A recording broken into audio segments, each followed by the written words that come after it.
ನಮಸ್ಕಾರ ಸ್ನೇಹಿತರೆ, ಇವತ್ತು ನಾವು ಭಾಗವತ ಪುರಾಣದಲ್ಲಿ ಪ್ರಸಿದ್ಧವಾಗಿರುವಂತಹ ಧ್ರುವನ ಕಥೆಯ ಬಗ್ಗೆ ತಿಳಿದುಕೊಳ್ಳೋಣ. ಈ ಕಥೆ ಭಕ್ತಿ, ದೃಢ ಸಂಕಲ್ಪ ಮತ್ತು ಮಹಾವಿಷ್ಣುವಿನ ಕೃಪೆಯ ಬಗ್ಗೆ ತಿಳಿಸುತ್ತದೆ.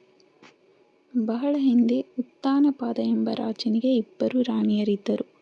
ಮೊದಲನೆಯವಳು ಸುನೀತಿ, ಎರಡನೆಯವರು ಸುರುಚಿ. ಸುನೀತಿಯ ಮಗನೇ ಧ್ರುವ, ಸುರುಚಿಯ ಮಗ ಉತ್ತಮ ತನ್ನ ಮಡಿಲಿನಲ್ಲಿ ಕೂರಿಸಿಕೊಂಡಿದ್ದನು. ಅದನ್ನು ಕಂಡ ಧ್ರುವನಿಗೂ ತಂದೆಯಲ್ಲಿ ಕೂರಬೇಕೆಂಬ ಆಸೆ ಆಯಿತು. ಅವನು ಹತ್ತಿರ ಹೋದಾಗ ಸುರುಚಿ ಅವನನ್ನು ತಡೆದು, ರಾಜನ ಮಡಿಲಲ್ಲಿ ಕೂರಬೇಕಾದರೆ ನನ್ನ ಹೊಟ್ಟೆಯಲ್ಲಿ ಹುಟ್ಟಬೇಕು ಎಂದು ಆತನನ್ನು ಅವಮಾನಿಸಿದಳು. ದುಃಖದಿಂದ ಅಳುತ್ತಾ ಧ್ರುವನು ತನ್ನ ತಾಯಿ ಸುನೀತಿಯ ಬಳಿಗೆ ಬಂದನು. ಆಗ ಸುನೀತಿ, ಮಗನೇ, ನಮ್ಮ ಕಷ್ಟಗಳನ್ನು ದೂರ ಮಾಡುವವರು ಮಹಾವಿಷ್ಣು ಮಾತ್ರ.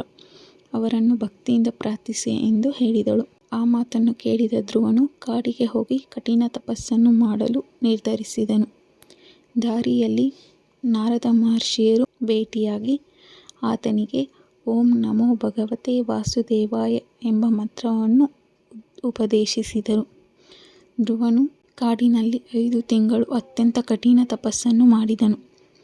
ಆತನ ಭಕ್ತಿಗೆ ಮೆಚ್ಚಿದ ಮಹಾವಿಷ್ಣು ಪ್ರತ್ಯಕ್ಷರಾಗಿ, ಮಗನೇ, ನಿನ್ನ ಭಕ್ತಿಗೆ ನಾನು ಸಂತುಷ್ಟನಾಗಿದ್ದೇನೆ. ನಿನಗೆ ಬೇಕಾದ ವರವನ್ನು ಕೇಳು ಎಂದರು. ಆಗ ಧ್ರುವ, ನನಗೆ ನಿಮ್ಮ ಮೇಲಿನ ಭಕ್ತಿ ಸದಾ ಇರಲಿ ಎಂದು ಬೇಡಿಕೊಂಡನು.